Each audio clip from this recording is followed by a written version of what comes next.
Okay, our next presentation is controlling your online reputation and image. And this is one of the things I actually talked to my 14-year-old about. I mean, I think everybody needs to be concerned with what's their personality on the web. And there's so many iPhones and everybody is connected that it's become more and more important for law firms to maintain control over their brand. So we have Nancy Maryland. I can't see the slide very well. You want to look at mine? So, and she just did her first podcast today, right? Last Friday. Last Friday? Launched, she did her first podcast. Yeah. And Amy Descott. And they'll be talking to you about online reputation. Hey, go ahead. So we're just going to give a slightly extended introduction, which will take just a second. Minutes, 30 minutes, okay. Yeah, so just so you know a little bit more of who we are. I'm Amy Descott. I work at Weil, which is an international firm based in New York City, and I'm the Associate Director of Communications, so I oversee everything from the internal and external social media, and also all of the awards and nominations and rankings and the whole bit. And I've always worked at in-house at large global firms. No? Yes. Okay. Is this still on? Hello? Here I am. Hi, I'm Nancy Maryland, and I am as you can pretty much see here, marketing, social media, and content strategist, speaker, trainer, and all that good stuff.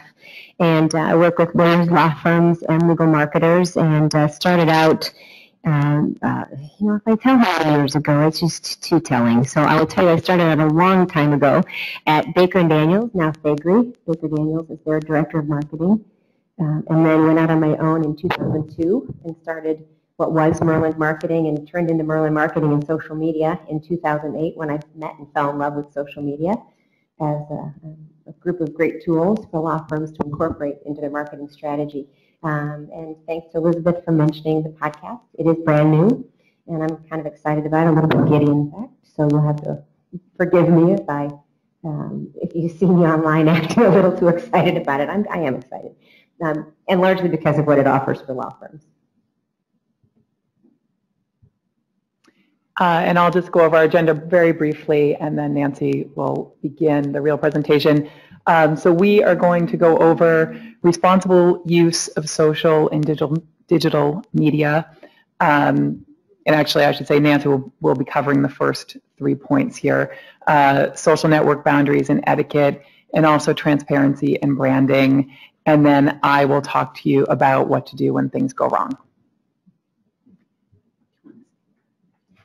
Okay, got it. Sorry. Okay, I got the drill. Let's, as we just talked about, let's first talk about responsible use of social media. You guys have probably heard this so much before, but it very much mirrors what's going on in real life. If there are things that your attorneys are not supposed to be doing face-to-face, they definitely aren't supposed to be doing them online.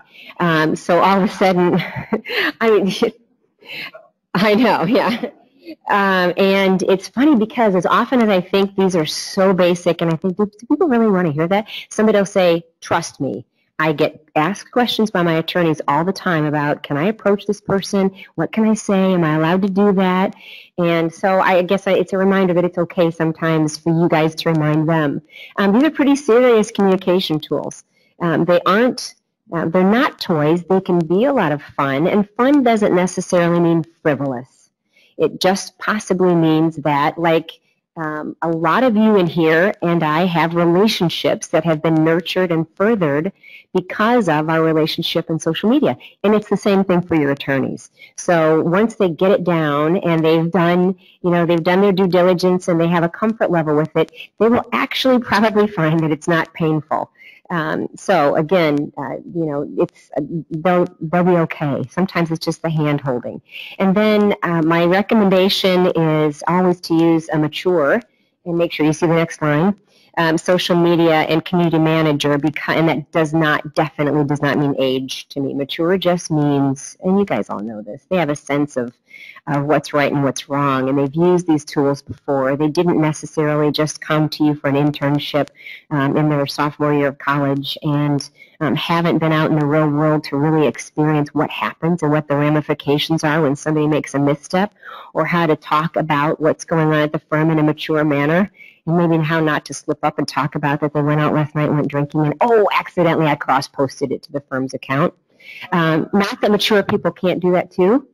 Seriously, I mean, it happens, probably more often than not. But so it's always my recommendation just to be cautious and to make sure you use somebody that's a little bit has been out there a little bit more and understands what's going on. And as with in-person networking, there are a few boundaries and a little bit of etiquette to adhere to. And this one is so simple, but I think it's a good one. Just be nice to people. I know people on social media that I think get excited about being kind of jerky and defensive and like they're in court fighting somebody tooth and nail. And you know what? If that's your brand, go for it. If you want people to think that you are a pit bull, and that's not, pit bulls aren't mean. If you want somebody to think that you are not a nice person and that somehow serves your practice better, I'm not going to stop you. But if it doesn't, then just be nice. Don't pile on. When there's something going on online, whether it's local, national, international, or right in your own office, and it's somebody maybe you don't know, and you think your attorneys think they can get away with piling on and saying, yeah, what a jerk, or we would never do that, or I can't believe they did that. You know what? That's public, and that doesn't go away. You can delete it, but it doesn't go away. So I would recommend just don't pile on. Ethical restrictions are really serious business. And so as with every other communication tool that we all use, it's wise to make sure that we understand what's going on in every jurisdiction. And as you guys know, who lives in what they think are the wackiest states for online advertising rules? Indiana? Florida? New York? Anybody else? Yeah. And some of that stuff is not consistent with real-life networking. So it's really important to make sure that we study. And even, when something isn't understood, call the bar, call the jurisdiction and interview them. I did that when Florida came out with what I thought were some really interesting rules and interpretations about a year ago because I wanted to blog about it. And I got, one of the staff counsel talked to me for a moment. I think he was a little bit defensive at first, thinking I was there to attack him, and I wasn't. And when I kept asking him questions, he kind of calmed down a little bit and gave me some really good information. I still didn't like what I heard, but at least it let me know what to be careful with on behalf of law firms. So I would, dig. If you think it's kind of weird that they say you have to put a disclaimer inside a 140-character tweet, call somebody and say, are you serious? I mean, seriously, how do you want us to do that? So just a suggestion. And then before you get into a crisis situation, and Amy's going to talk about a lot of these, I would recommend to your attorneys that they build what I call social capital or social equity. And that is that you've spent enough time online and made enough relationships with people, enough positive relationships with people, that if something does go wrong, then you've built up the capital enough for people to be a little bit more forgiving. A good time to build up capital is not right when a crisis is occurring. That's not the time to come out and say, we're wonderful people, we're a great firm, look at all the good stuff we do. It's those it's almost like I call them digital breadcrumbs that you leave along the way, and the relationships that need to take place online so that people are happy to see what you have to say. And even when you post content, then they actually want to share your content. So I'm really big on having you help your attorneys build that social capital. Again, just more boundaries and etiquette. I would recommend to remind attorneys it's not about them. As much and as tempting as it is to treat social media like broadcast networks, where it's just, we're going to throw our commercial out there and tell everybody what we do, it's not.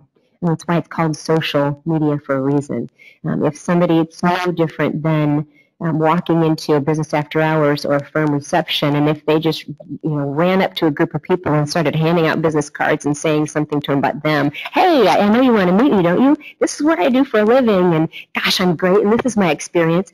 Well, what would everybody think of that person? Well, what a bore, and I really don't want to spend any time with you. So again, it's not about them, it's about other people.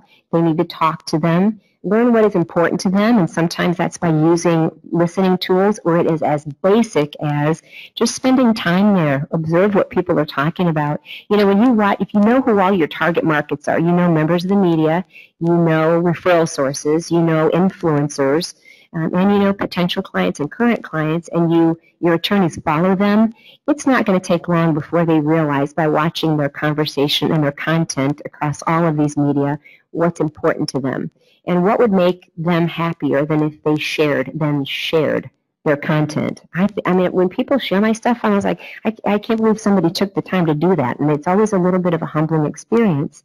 So clients are the same way. So I would just recommend that they take some time and observe and figure out what it is that's important to those people they want to network with online. And then be really careful in the automation, the last bullet point. There's so many great tools out there to actually automate and pre-schedule your social media content. And I think that's okay to a point, but my caveat is, if you're going to pre-schedule anything, make sure that whomever is doing that, if it's an attorney, make sure it's the attorney, or if it's the department, make sure it's the department, that you're still circling the wagons. Because if somebody makes a comment, you don't want to be an absentee poster. There's nothing more obvious than if scheduled content goes out and it's like crickets. Somebody says, oh yeah, great point.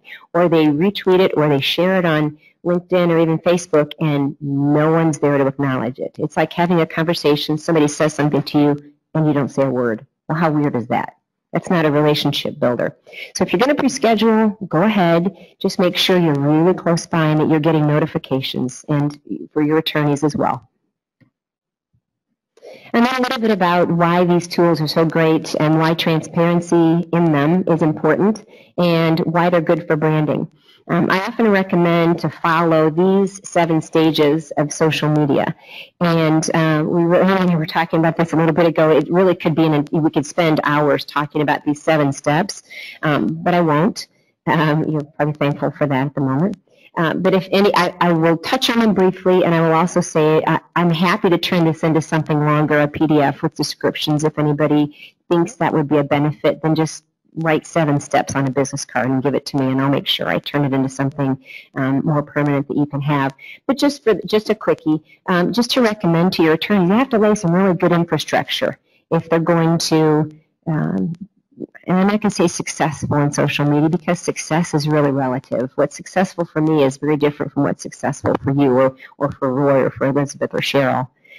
So the first one is the preparation. They have to get all their accounts reserved. If they don't, even if they don't want to use them right now, then their names are going to be gone, or somebody's going to poach them like they used to do website URLs. So I would still recommend that people go in and reserve everything they can. And if their name is already gone, you can come up with something, a middle initial, or there are other ways to get your names. Communication is where you just barely put up a couple messages.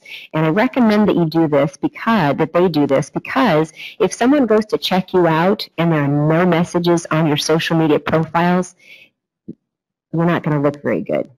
And people are going to think, oh, that person really doesn't care about being here. Why do I need to follow them back? And so I would recommend, and even if it's, gosh, new to LinkedIn, just trying to figure everything out, looking forward to meeting my colleagues in whatever, intellectual property, you name it. And it could be as simple as that, just a couple of quickie messages. Then connection is where you start to connect with people. If it's that you wanted to know, in-house people at large law firms that care about whatever, you might look at Amy's profile and see who she's following. And it's perfectly legal and ethical to follow the people she's following. So your attorneys need to look no further than all of their target audiences and to see who their connections are. And then they will all of a sudden have more connections and more friends and followers than they ever hoped or wanted to have, probably. So it really is not, at that point, it's not as hard as many think it is. Observation, I think, is key. I will usually recommend watch what people do for a while. And you'll figure out pretty quickly what what you don't like and what you do like in the way others are posting. And you pretty much then begin to form your own style. And no one's is the same, and no one's should be the same, and no one should feel that there's a right and a wrong way.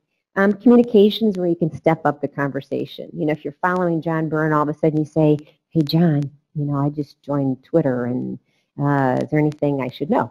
And John will, of course, because John's John, he will reply to you and give you really good recommendations. And my brother did it to me this morning, my older brother. He's finally on Twitter, and finally, I say finally because it's sort of in the family, and I think my whole family should be a part of it. And he's the last holdout. And I got a tweet from him this morning with no photo yet. And he said, you know, at Nancy Merland, hey, am I doing okay? And it was his first tweet. I said, yeah, I was really excited. I was in my room, and I'm out loud, yes, he's here. And so we had a little conversation. And I didn't want to scare him, though, because he would be like, okay, I'm finished. And so that's the, you know, it's not good to have Nancy Merland as a sister when you're getting into social media. And then communicate, yeah, so that's 2.0. Education is where, you know, you learn. You're in these places to learn from other people as well. And also, of course, to teach other people.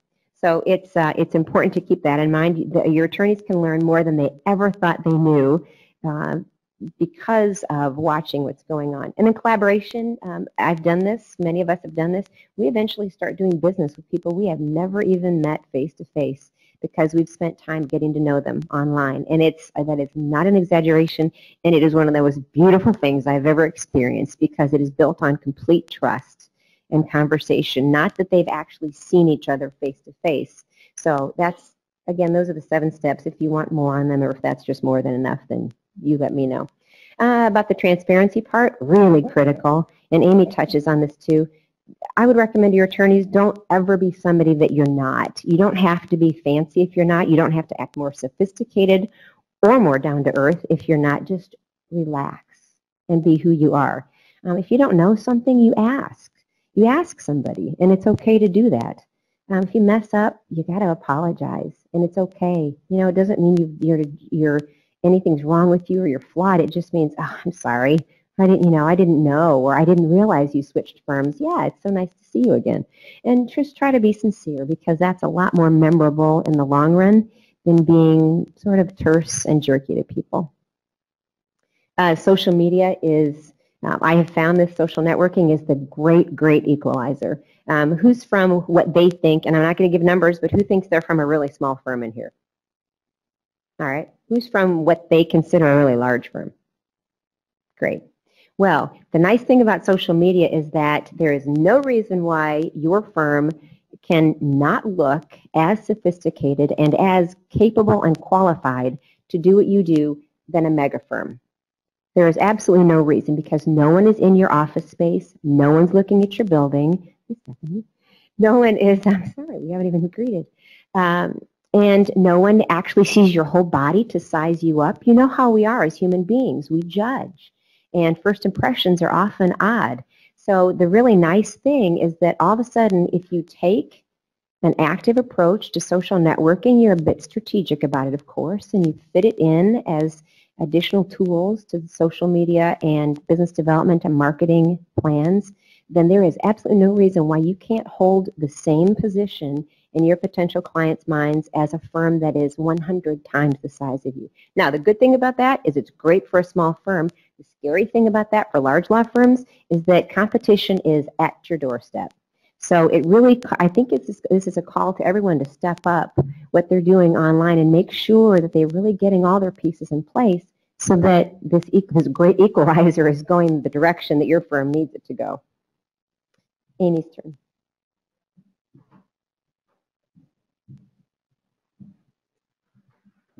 Okay, so we should have built in some scary music or something to the presentation to now shift to when things go wrong. So things do go wrong, as probably everyone in this room does know. Just to set the stage for what we'll talk about, I'm just going to run through some examples of crises that have happened over the past few years with major companies. You're probably familiar with these, so I'll just go quickly. There's a lot written about them, so if you want more information, just do a simple Google search. They're not in any particular order either. So JP Morgan, after Twitter went public, JP Morgan was the underwriter on that. Their marketing team or marketing PR team was given the assignment of come up with an out-of-the-box, use of social media. So they did, and so what they did was they said, well, let's put up an executive for Q&A, and the purpose is for career advice. So to show a more human side of the company, and they'll put an executive, students can ask about careers. So they did that. They put up one tweet about it, and then they put a second tweet out saying who this executive was. When the second tweet went out, other groups of people caught on to it. But they were more from sort of like Occupy Wall Street. So they weren't really they weren't the students they were looking for. So what happened was actually in that 24-hour period from when that second tweet went out, there were over 18,000 very negative questions thrown at Ask JPM. So JP Morgan ended up that, they caught on to this and they did shut down the Q&A early, and they just said something like a bad idea, back to the drawing board. But just to give you an example of one of the questions that came in was, does sleaze wash off with a regular shower, or do you have to use something special like baby's tears? So, so that wasn't really what they were looking for. So McDonald's did something similar where this happened actually before JP Morgan, but they said, oh, let's make hashtag McD stories, so you could go on and tell your stories about McDonald's. So somebody was probably envisioning, that somebody would say, oh, as a child, I always had a Happy Meal on Friday, or, something like that. But instead, what happened was people wrote things like, one time I walked into McDonald's and I could smell type 2 diabetes floating in the air. So McDonald's also, they knew what they were doing. They ended it within a couple hours of being up. But, these things live on, even once they shut them down. Applebee's is probably kind of the craziest one. This is long to explain, so I'll try to do it very quickly. This is the one when the minister, the reason it's minister because God comes up, that's why that's relevant. So she took some people to breakfast. It was a larger party. They add on an 18% tip for large parties. So when she signed the check, she said, God only gets 10%. Why do I have to give you 18%? So another waitress took this receipt, took a picture, put it on Instagram. The person's name was there. Applebee's then fired the person who posted it, saying that it was a violation of their privacy policy because you were, putting out somebody's personal information. The thing is, they had previously put on Facebook similar receipts, but they were of the positive nature of like, I've never been to such a great restaurant, so they right there were caught in a lie. It just very quickly spiraled, completely out of control. There's like blow-by-blows online that you can read if you're interested. And I mean, they did everything wrong. It's been known as committing social media suicide. So if you're not familiar with it, it would be worthwhile to look at some of what's written. And basically they took down comments, they lied, they were defensive, they had somebody commenting like all through the night, so it just was a total mess. And then finally the DiGiorno pizza was the use of a hashtag. There's a hashtag called Why I Stayed, and it is for domestic violence. You're supposed to say why I stayed in an abusive relationship, start a conversation about domestic violence. And they just said, oh, why I stayed, and then they said because I think there was pizza. And so clearly that was totally inappropriate. They say it was unintentional. Some people say it wasn't unintentional. Who knows? They apologized and said it wasn't right. But again, a lesson of you can do a lot of image or damage to your reputation just by simple things. In social media versus traditional media, so I think now we all have a sense social media, while there is this, fun side and, you're trying to get attention and everything else, it is PR at the end of the day, so you have to approach it that way. So the same principles of crisis communications in traditional PR, so newspapers, magazines, apply to social media, but there is a slight difference with social media, which you see in some of the examples, is that you're exposed to the World Wide Web when it comes to social media, which makes it a little bit more scary. So, you know, when you get called from the New York Times about something negative that's happened in your firm, that's a bad situation and you got to deal with it, and it can be stressful and everything else, but you're dealing with a journalist. In this case, you're dealing with the world, and you know, you get these, you know, groups of people like, you know, Occupy Wall Street, who have these agendas, and like Nancy said, there's some people who just want to go on and, you know, have a fight, and so it can create a mob-like atmosphere, and that's where you see these, you know, tens of thousands of tweets happening overnight, and it can get really out of control. So what can you do to maintain control? So this is always sounds simple, but it's very difficult, which is remaining calm. And I think this is actually probably the most important skill you can bring in these sort of situations, so that you can remain calm, you can try to help others remain calm and keep a clear head in making your decisions. In doing this, you need to distinguish what you can control and what you can only manage, because you can't control everything, and you have to, I mean, you have to sort of accept that in life, but I think especially going into social media, you know, you're opening yourself up to a whole host of things that you just can't control. So, you know, you can't control what people are going to say, you can't control what people are going to do, but you can control how you respond. And so that's where then you're managing, you know, if something bad is said about you, well then how do you manage that situation, as opposed to how do you control it, because you know, you can't fully control what's happening on the outside. And then similarly, looking at crisis versus drama, and I think this is something that probably happens a lot in law firms, at least in my experience. So, you know, again, in the keeping calm and taking a step back is looking at what is really the crisis and what is the drama, and make sure that you're addressing the crisis and not the drama. So, you know, if it's somebody's ego being bruised over something, which isn't a good situation and you still have to deal with that situation, that's not necessarily a crisis for your firm. You know, a crisis for your firm is, you know, clients are going to question your abilities. Maybe you're going to get sued. Clients are going to walk away. You won't be able to recruit people next year. So that's another thing, and I think that can be useful when you're in these meetings and you're trying to keep people focused on what you're really trying to achieve. And so then in responding, you know, you definitely need to be calm and think. At the same time, you do need to move fast. But I think one thing to think about is, you know, there's fast, like, and again, every situation is different. So some situation maybe means you can have 2 hours to figure out your plan, and you don't necessarily have to act in the first 20 minutes. Some situations you have less time, sometimes you have more. But the thing is that you just have to know that when you do take action and you respond, you know, you kind of have one shot. So everything you say will be scrutinized. Everything you say will be repeated over and over again, likely, in news stories. And so you want to make sure that what you're saying is the right thing.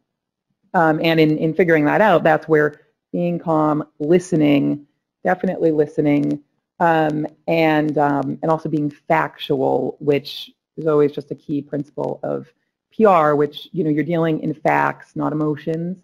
And if you disprove, if something's being said about you that it truly is not right, then you disprove it. You don't get defensive, you don't get emotional. There may be times that maybe you did something wrong, so you just can't lie. So that is the worst thing, and you saw that with Applebee's. They thought they were taking control of the situation, but they actually totally lied, and then they took down old Facebook posts, but then of course people have screenshots, and, you know, so it just, you can't lie. And you also have to know when to walk away, or when to just cut the cord, when to say, okay, this was a terrible idea. Like, I think JP Morgan did that, you know. Unfortunately, it took them probably, they should have hopefully thought about that before it all went kind of off the rails, but they did walk away. Similarly, McDonald's just closed it down. You know, you have to be willing to just shut things down and walk away when you have to. So we've already touched on many of these things, but what to avoid when dealing with these issues in social media. Don't delete things.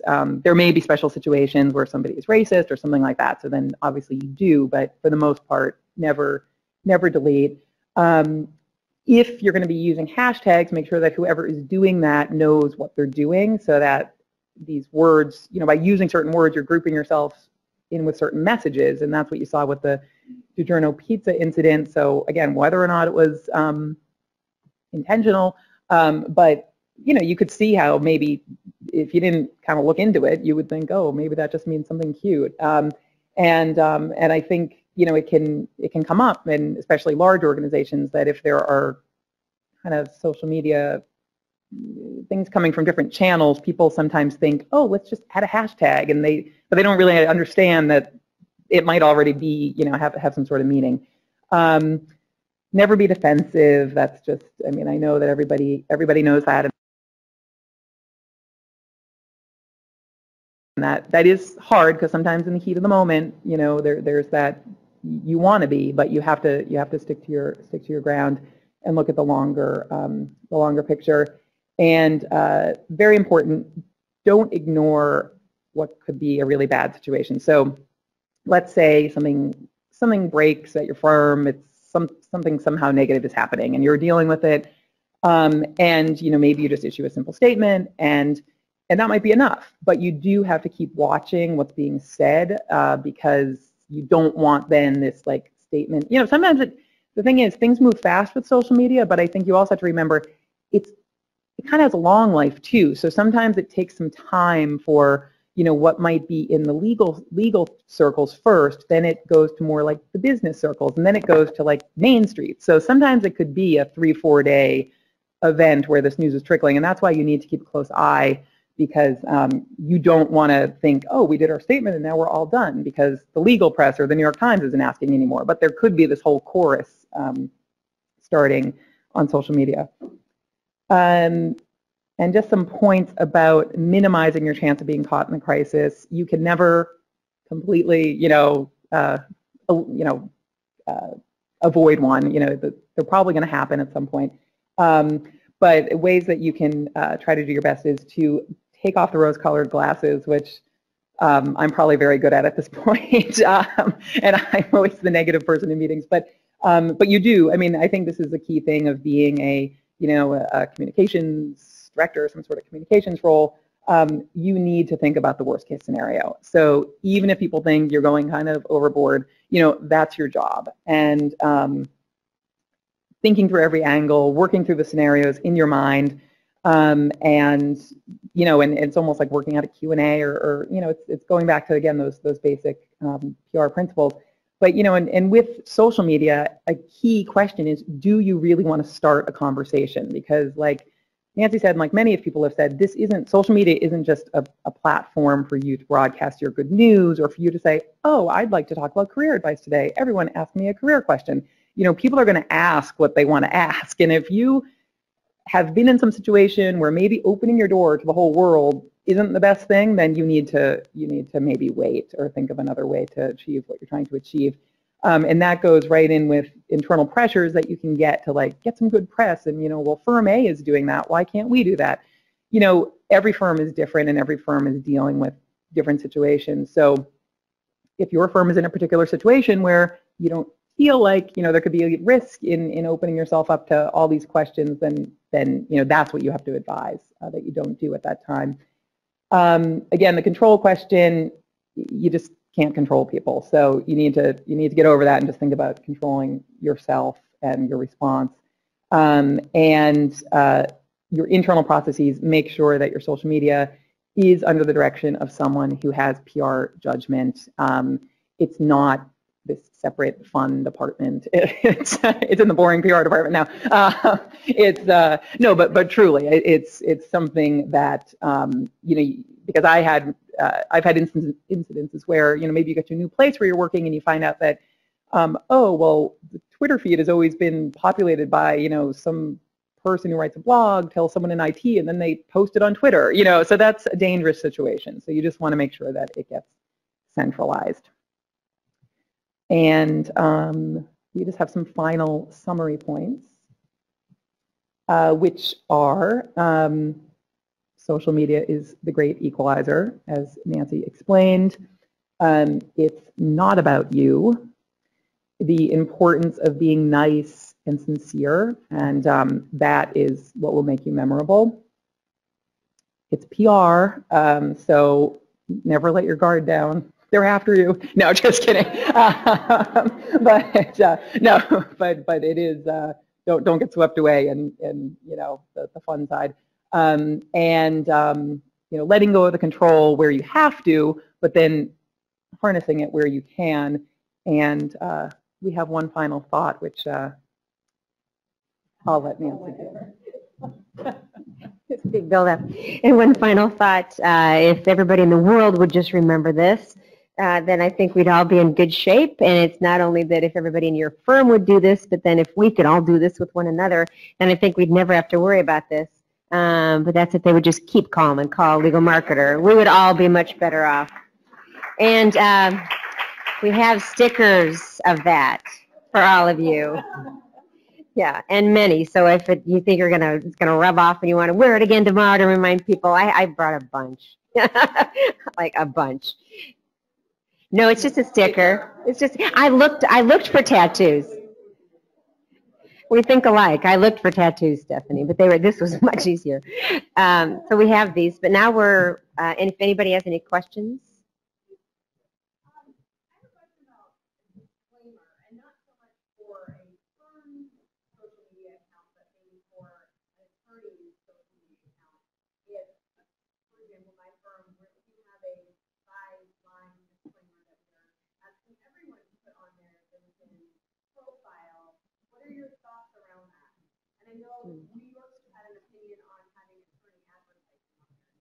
Yeah, God love them. It's cute, wasn't it? You know what? If you have one and it's LinkedIn and you have a lot of room, go ahead. Better safe than sorry. Obviously, it's much easier to do on LinkedIn than it is on Twitter, which Florida would have us do. But yeah, go ahead. I mean, you know, if it's going to make everybody feel better and you have the space to do it, go ahead and do it. That would not be the fight I would fight.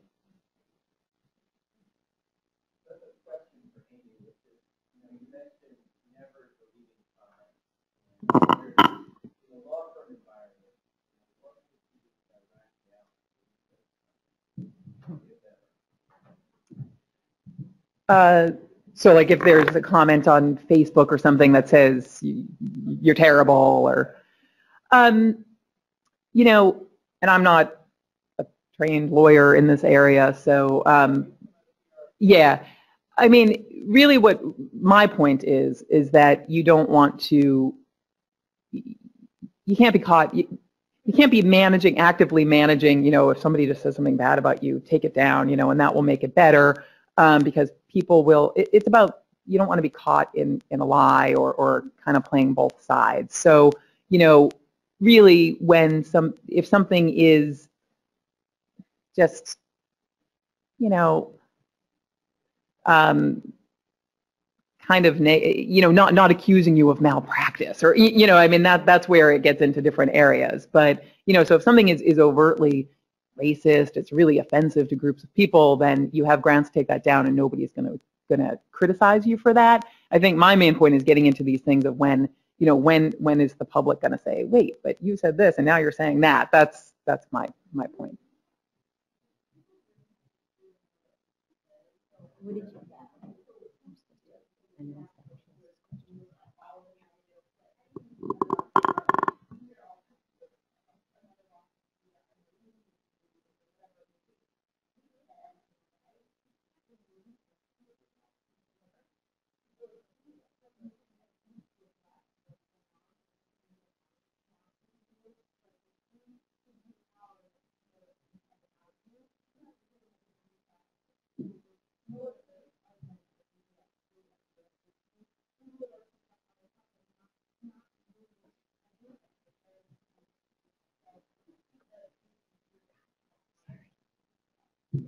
Just because we're recording this, and the whole discussion was about when is it okay to delete any content on social media, and then Stephanie's suggestion was that if you have a tool like Hootsuite or any of the other individual or enterprise tools, then make sure you're monitoring in those tools. Thanks.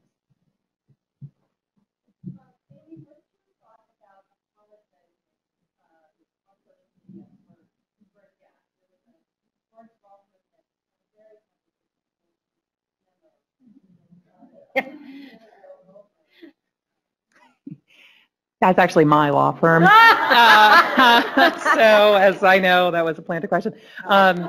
So, you know, and we didn't apologize on social media. You know, we issued a statement, which was an apology.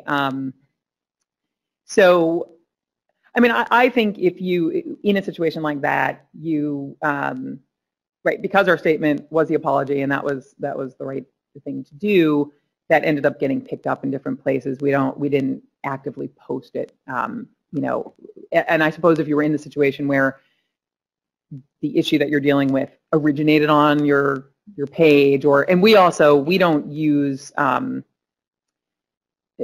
Facebook, for example. We just have we have more limited content there, so that just wouldn't be the place. I suppose if you're the type of firm that you put all your things on social media and you're issuing a statement, and then it would make sense that, yeah, your statement's there, so it's just like another official statement that your firm is issuing. That's not the way we work, so we didn't actually put it there. What happens is the law firms can be better advocates for their clients, especially with the media, and they're not thinking about it as a service to their clients. So, you know, it's a way to tell the law firm how to be more successful when they haven't thought about that. So, just an idea. Thank you. Thanks. Okay, I think we're done. Are we done? Okay, thanks everybody. Thank you.